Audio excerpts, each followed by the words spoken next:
Welcome to the Myth and Magic Authors Podcast, folklore and fantasy topics aimed at creative storytellers. To write stories and challenge your brain with exciting ideas, delve into these presentations and reflections. See how fantasy realms are based on actual world history, legend, and lore. Study fairy tales, nature fables, and supernaturalism to engage in a jumble of concepts that will trigger your fancy and get you writing imaginatively. Now, here's your host, Neil Mack.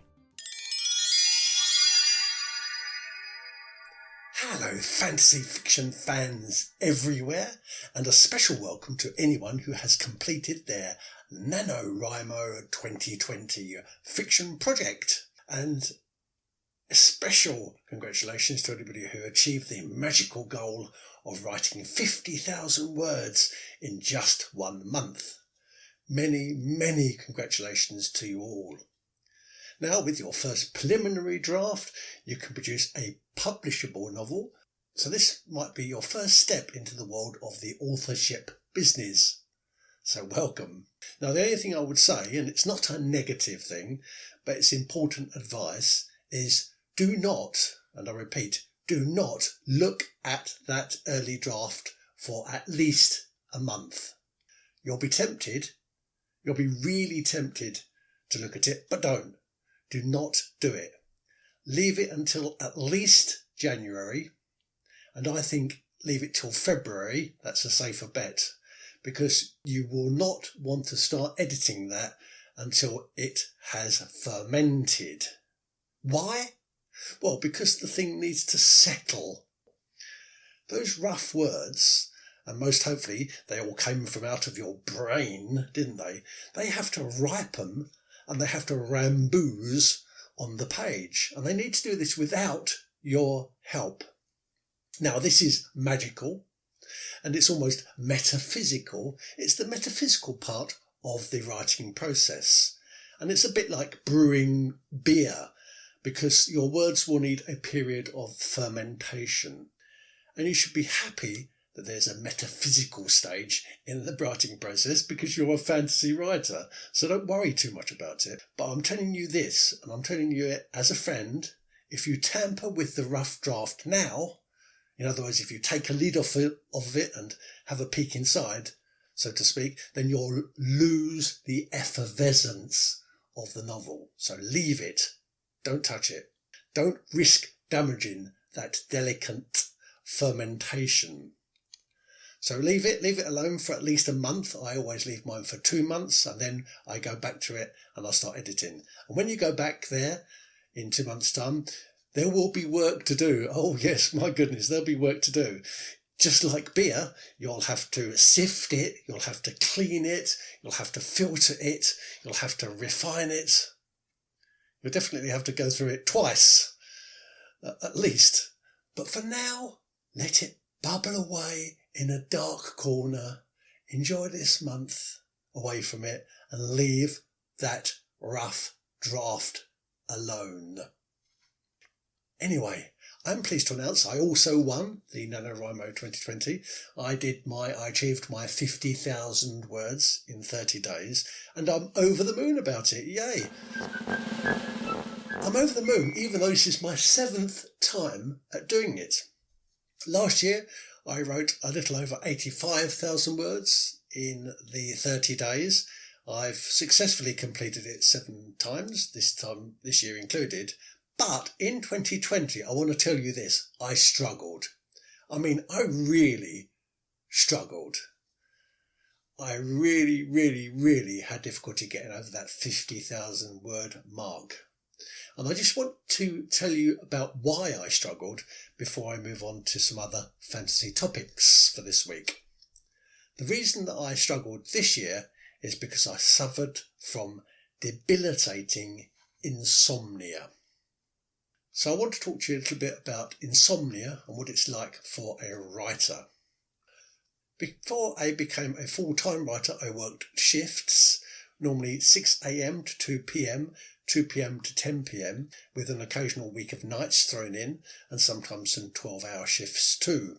So I'm pretty used to interrupted nights, and I can tell you that my circadian rhythms were more or less completely destroyed by those years. I did 30 years of shift work. But I can also tell you that during those whole 30 years, I never suffered insomnia like I have done this year, November 2020. It's best if I tell you the definition of insomnia. It's one or more of these things. Number one, difficulty getting to sleep. Now that's not me. I drop off easy, so I don't have difficulty getting to sleep. Number two, difficulty staying asleep. Yes, that's me. I normally wake up very easily with a tiny noise. I often wake up after an hour and turn around and turn over. And number three, waking up too early. Yes, that's me as well. Because I write best early in the morning, I tend to get up very regularly at around 5 a.m. Now, some sufferers have called insomnia an unwanted shadow, and that's what it is. You desperately want to sleep all night. You long to sleep all night, but the more you feel anxious about it, the more you screw it up. And I guess many people have been suffering from insomnia during 2020. And as I say, I didn't worry too much about it for myself because of my experience with shift work, with my experience about getting up at 4 o'clock in the morning, for example, to get into London by 6 o'clock. So I didn't worry too much about sleep, and I didn't really worry about how it might affect me. Well, I am wrong, and I admit it now. And it also ruined my attempt at NaNoWriMo this year. What happened? I endured 6 sleepless nights. Yes, I had 6 sleepless nights on the trot. That's not 1, that's not 2, that's 6 consecutive sleepless nights. What was it like? What did it feel like to be an insomniac writer? Well, I'll tell you. Here are my symptoms. I felt drowsy and fatigued all day. I felt in a constant state of daze and slowness. I felt a little punch drunk and definitely less sociable than usual, and that's quite bad for a writer. I was thinking about sleeping all the time, but other negative thoughts crept into my brain.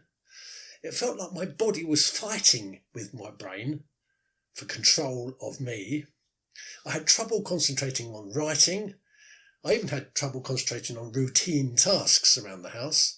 I had trouble paying attention to things. I had lots of trouble remembering stuff. I started to get guilty feelings about disappointing others. And worse for me, I had trouble visualising and fantasising, which meant that I couldn't write creatively. And therefore I was out of creative action for at least 7 full days. Not only was I worrying about insomnia, I was also worrying about missed deadlines or the other work that's been left. And this, of course, turned into a cycle of worry and then further insomnia. And finally, I had tension headaches every single day. And how do I normally get over headaches? Well, I normally sleep them off. So they were incurable for me. And please don't talk to me about what a person can do about sleeplessness, because the answer for me, anyway, is they can do nothing. I did all the positive things. I cut out heavy meals. I cut out alcohol. I cut out caffeine. I don't smoke anyway, so nicotine wasn't a problem. I didn't take any medicines. I don't take any medicines anyway. I didn't take any treatments. I did breathing exercises. I did meditation. I did yoga. I listened to soothing music. I cut down on screen time before bed. I had a warm glass of milk. I changed the temperature of the room. I changed the blankets. I changed the light levels. I changed the air quality. I changed the pillows. I even changed the smells. I didn't read, and then I did read, and then I read a little bit, and then I didn't read very much. I experimented with all the different ways of reading before bedtime. I limited, and then I completely cut out any naps during the day. I had a good exercise regime. I did all of that herbal tea nonsense, and none of it worked. And I think it's because of the generalised anxiety about the state of the world. And I don't have any specific personal anxieties anyway myself at the moment, but I think it's that generalised anxiety which caused it. And I think it's a common thing, a common occurrence right now. And I'll give you my reasons why. Because one morning, and I'm talking about 4 o'clock in the morning, I got up at 3. I went for a walk at 4 o'clock. Well, actually just before 4, about 10 to 4. I walked along the towpath of the river here in Staines, where I live, and I noticed that many people were already up. Many of them were watching TV, some were reading quietly, some were just sitting. And yes, I peeked through their windows. Don't hate me for it. That was whilst I was walking along. I didn't stop. I wasn't a peeper. But I noticed that they were up and they weren't sleeping, even though it was before 4 o'clock in the morning. And I came across at least 3 dog walkers who were humming along and trudging with their dogs. And I thought to myself, is this normal? Surely people don't get up at 10 to 4 normally. And I don't think it is. I think it's the world and the state of the world which is causing this problem at the moment. Anyway, I don't have a magic pill for insomnia. I didn't wave a magic wand and it all went away for me. What happened was I moved into the guest room and I used, because I went into the guest room, a different mattress. A mattress that I'd never slept on before. It's a futon. And I felt like I was on holiday, like as if you were on a Airbnb holiday. And even though my sleep wasn't perfect, and even though I still had the main 3 symptoms of insomnia, in other words, difficulty falling asleep, difficulty staying asleep, and waking up too early, even though I had all those things, at least I had some decent episodes of REM, rapid eye movement sleep. And I've read that REM sleep, also known as dream sleep, sends electrical bursts of energy, known as PGO waves, surging through a brain. And I guess this deeper sleep, this dream sleep, helped me to perform better in my daytime tasks. And it certainly helped to restore my creative dynamism, and it helped me to reduce the anxiety that I was obviously also experiencing about the insomnia. So I managed, and it was hard, but I managed to complete my NaNoWriMo 50,000 words. Now, my only suggestions to you, if you are going through this yourself, are these. Number 1, do not be afraid. Number 2, don't suffer it in silence. Share your experience with other writers. Number 3, be proud, because it's a common thing amongst creative people. And find or phone a friend or talk to somebody about it. And keep strong, because it will eventually go away. And please resist any pills or any medications. There's no quick fixes to this. So that's me and my unwanted shadow. And I've got one final thought, and it's from Groucho Marx, who was also an insomnia sufferer. And it's this: what do you get when you cross an insomniac, an agnostic, and a dyslexic? Answer: someone who stays up all night wondering if there's such a thing as a dog. Thanks, Groucho. The true story of Snow White. Now, we know that the story of Snow White is taken from a 19th century German fairy tale written by the Brothers Grimm. But it's not so well known that the story is based on a real-life story of a countess and her alleged lover, Philip II of Spain. And Philip II of Spain, we do know, lived between 1527 and 1598. So this is a 16th century fairy story. Philip II of Spain, by the way, became the husband of Queen Mary I of England. Anyway, back to Snow White. She was Countess Margareta von Waldeck, Waldeck, and she was the only daughter of Philip IV, the Count of Waldeck-Wulfungen, Wildungen, in Germany, and she was famous for her beauty, and she was used as a political pawn by her family in order to win favour with various members of royalty and even lesser royalty around Europe at that time.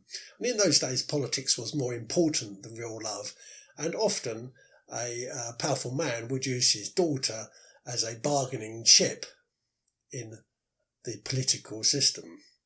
Now, by all accounts, Margarita had a terrible relationship with her stepmother, Catherine of Hatzfeld is Hatzfeld, and therefore she grew up lonely and locked up in the Friedrichstein castle in a town called Waldungen, Wildungen. Waldungen is in Hesse, Germany, and it's very famous, by the way, for its many witch trials. And during that period, about 78 witches were captured and put on trial in Wildungen in Hesse.